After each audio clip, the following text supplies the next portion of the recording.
tidak menyinggung bahwa hak warga bangsa seluruhnya, seluruh rakyat Indonesia mempunyai hak yang sama untuk memeluk ibadah dan beribadah, dan itu dijamin konstitusi.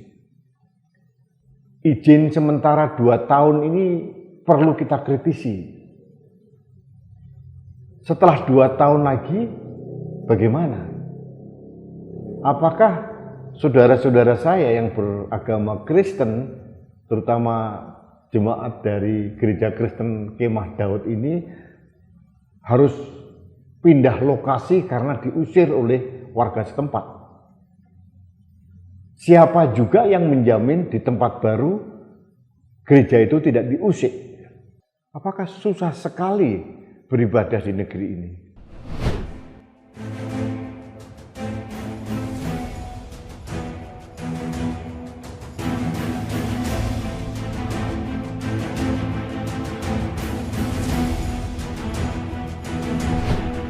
Halo sahabat Indonesia, kita bertemu kembali dalam Opini Rudy. Sahabat Indonesia, beberapa hari yang lalu saya mengkritisi terkait dengan persekusi ibadah yang dilakukan oleh Wawan, Ketua RT di Kecamatan Rajabasa, Kota Bandar Lampung, Provinsi Lampung. Itu menimpa jemaat dari Gereja Kristen Kemah Daud. Sekarang ini menjadi perbincangan di tingkat elit di pusat maupun di daerah. Yang membuat saya miris ternyata pernyataan-pernyataan dari Menteri Agama, kemudian Kapolda, Gubernur, Bupati, Kapolres, kantor wilayah Kementerian Agama di Provinsi Lampung melalui kepalanya, itu membuat saya prihatin. Dengan dasar ingin menciptakan stabilitas di wilayah itu, mereka berharap supaya masing-masing pihak mentaati aturan sehingga tidak terjadi gejolak dan semua pihak harus mengedepankan toleransi. Akhirnya kesepakatannya Gereja Kristen Kemah Daud diberikan waktu 2 tahun yang merupakan izin sementara. Itu yang saya baca dari berbagai media hari ini. Yang membuat saya miris sebetulnya. Mengapa para pejabat negara itu ingin seolah-olah menciptakan stabilitas wilayah, tapi menurut saya ini stabilitas yang semu. Mereka minta para pemangku kepentingan yang terkait dengan konflik antara warga dengan Gereja Kemah Daud ini diminta untuk mentaati aturan dan kesepakatan Forum Komunikasi Umat Beragama. Juga mengikuti SKB 2 Menteri yang dikeluarkan tahun 2006. Yang membuat saya heran sebetulnya, mengapa mereka tidak menyinggung bahwa hak warga bangsa seluruhnya, seluruh rakyat Indonesia mempunyai hak yang sama untuk memeluk ibadah dan beribadah, dan itu dijamin konstitusi. Izin sementara 2 tahun ini perlu kita kritisi. Setelah 2 tahun lagi bagaimana? Apakah saudara-saudara saya yang beragama Kristen, terutama jemaat dari Gereja Kristen Kemah Daud ini, harus pindah lokasi karena diusir oleh warga setempat? Siapa juga yang menjamin di tempat baru gereja itu tidak diusir? Mengapa kesepakatan ini seolah-olah mengakomodasi protes dari warga yang jelas-jelas melanggar konstitusi? Mengapa para pejabat negara tidak menindak Wawan yang jelas-jelas telah merusak ibadah yang sedang berlangsung? Saya sampai detik ini belum pernah mendengar masjid diberikan izin sementara sekian tahun, belum pernah mendengar. Mungkin juga tidak ada yang protes. Nah, stabilitas dalam tanda kutip yang diinginkan oleh para pejabat ini, apakah stabilitas yang esensial? Bagaimana dengan stabilitas jemaat Gereja Kristen Kemah Daud? Apakah mereka dinafikan, diabaikan begitu? Ini yang membuat saya miris. Seharusnya para pejabat negara menekankan bahwa semua warga bangsa harus menghormati hak orang lain, apalagi hak beribadah dan mendirikan rumah ibadah. Menteri Agama, Kapolda, Gubernur, Kapolres, Bupati atau Wali Kota seharusnya menerjemahkan instruksi dari Presiden agar peraturan bentuk apapun, apalagi hanya kesepakatan forum komunikasi umat beragama, tidak melangkahi atau seolah-olah menafikan, mengabaikan konstitusi. Para pejabat hanya ingin membuat penyelesaian yang sangat parsial, seolah-olah seperti lantai banyak kotoran, supaya kelihatan baik, lantai itu ditutupi karpet. Tapi esensinya, lantai itu masih kotor. Kenapa tidak mencoba dibersihkan lantai itu tanpa harus menutupi dengan karpet? Bagi saya, kesepakatan damai itu hanya karpet, karena lantainya kotor dan penegakan konstitusi tidak dilakukan sebagaimana mestinya.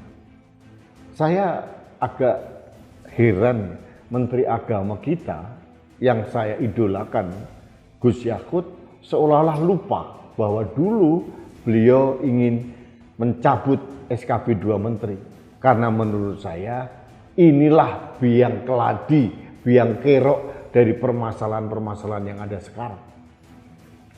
SKB 2 Menteri tahun 2006 ini jelas-jelas memunculkan intoleransi di berbagai tempat. Kenapa tidak diberikan pemahaman kepada masyarakat agar mau menerima bahwa ada saudaranya yang berbeda agama dan mereka punya hak untuk beribadah dan mendirikan rumah ibadah? Mengapa justru diberikan waktu sementara, dan ini menurut saya hanya menciptakan bom waktu. Nanti jemaat dari Gereja Kristen Kemah Daud pindah pun juga bermasalah. Belum tentu juga masyarakat setempat akan mau menerima kalau SKB 2 Menteri ini masih diberlakukan. Mengapa dan bagaimana ini selalu saya pertanyakan ke ruang publik, karena saya heran. Kenapa pejabat negara seolah-olah hanya pragmatis dan menyelesaikan masalah sesaat dan menciptakan stabilitas yang semu. Harusnya para pejabat ini menekankan kepada masyarakat agar menghormati konstitusi. Sekali lagi saya katakan bahwa hak memeluk agama dan beribadah sekaligus mendirikan rumah ibadah itu adalah hak konstitusional kita yang paling mendasar. Siapapun tidak boleh melanggar. Meskipun ada kesepakatan bentuk apapun. Sahabat Indonesia, ini kegelisahan saya karena saya merasa sudah berkali-kali memperjuangkan hal ini agar Kementerian Agama dan Kementerian Dalam Negeri mencabut SKB 2 Menteri ini. Karena SKB 2 Menteri tetap akan dijadikan amunisi bagi kelompok-kelompok yang otaknya somplak seperti Wawan, Ketua RT 12 di Kecamatan Raja Basa itu. Saya prihatin dan saya menyesalkan komentar-komentar pragmatis dari para pejabat. Ini tidak menyelesaikan masalah, hanya sedang menutupi kotoran dengan karpet.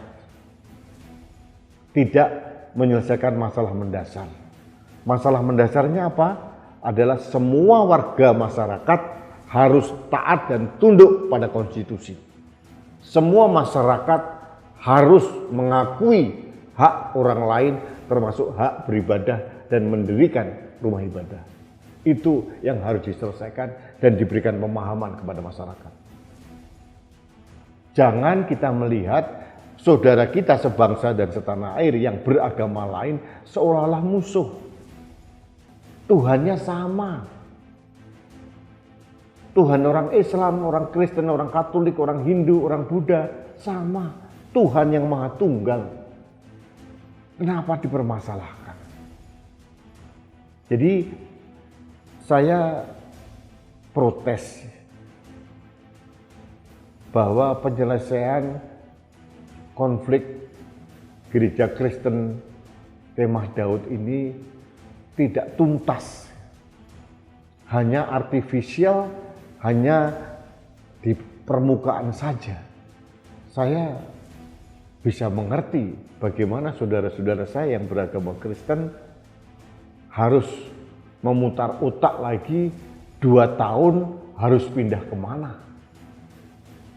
Mungkin tanah itu sudah dibeli dan tidak mudah dengan mindset seperti masyarakat di Lampung itu bagi gereja Kristen Kemah Daud untuk mencari lokasi baru. Apakah susah sekali beribadah di negeri ini?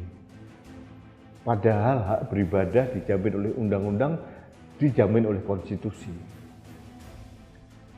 Sahabat Indonesia, hal ini ingin saya suarakan kepada Presiden, Kepala Negara untuk sekali lagi mohon mencabut SKB 2 Menteri. Inilah biang kerok dari permasalahan intoleransi yang terjadi di masyarakat. Kalau masalah yang utamanya tidak dituntaskan, tidak dicabut, ini seperti penyakit. Terus akan mengejala lagi kemana-mana. Sekali lagi saya mohon negara hadir untuk melindungi hak konstitusi dari semua warga bangsa, termasuk umat-umat minoritas yang beragama selain Islam. Jangan kita mendiskriminasi perlakuan dalam beribadah umat yang mayoritas dengan umat yang minoritas. Itu saja yang ingin saya suarakan. Mudah-mudahan suara saya didengar oleh Presiden, Pak Menteri Agama, Kapolda, mungkin Bupati, Wali Kota atau Gubernur agar mendengar bahwa permasalahan ini tidak akan bisa tuntas dan akan muncul lagi di suatu saat kalau penyelesaian ala Gereja Kristen Kemah Daud yang di Kecamatan Raja Basa, Kota Bandar Lampung ini dilakukan hanya menutupi kotoran dengan karpet. Hanya sesaat, kelihatan indah sesaat, tapi di belakangnya, di baliknya, di bawahnya tetap merupakan permasalahan yang belum tuntas. Sahabat Indonesia, sebagai umat muslim di Indonesia, saya menyampaikan keprihatinan saya terhadap kasus persekusi Gereja Kristen Kemah Daud. Dan saya mohon kepada saudara-saudara saya, jemaat Gereja Kristen Kemah Daud untuk bersabar, berdoa kepada Tuhan. Mudah-mudahan Tuhan menghadirkan negara dan aparat yang mempunyai integritas dan keberanian untuk menegakkan konstitusi 1945. Itu harapan saya. Mudah-mudahan ini ada hikmah sehingga Presiden turun tangan dan Presiden pun saran saya harus meninggalkan legacy yang baik dalam hal penanganan kaum intoleransi yang sekarang belum tuntas, yang sekarang masih terjadi di mana-mana.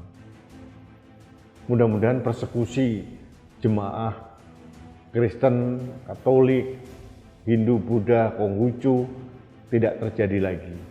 Dan jujur, saya harus mengakui apa yang dilakukan oleh Wawan dan pernyataan-pernyataan dari para pemangku kepentingan, mulai Menteri, Kapolda, Kapolres, Bupati, Wali Kota, Camat,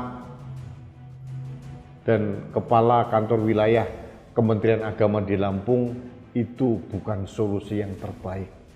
Itu hanya solusi sementara dan hanya menciptakan stabilitas yang semu dan sifatnya hanya parsial. Terima kasih sahabat Indonesia, mudah-mudahan suara saya didengar oleh semua yang berkepentingan untuk menjaga Indonesia ini. Baik, kita bertemu kembali dalam Opini Rudi selanjutnya. Salam satu Indonesia, salam Pancasila. Saya Rudi Eskamari.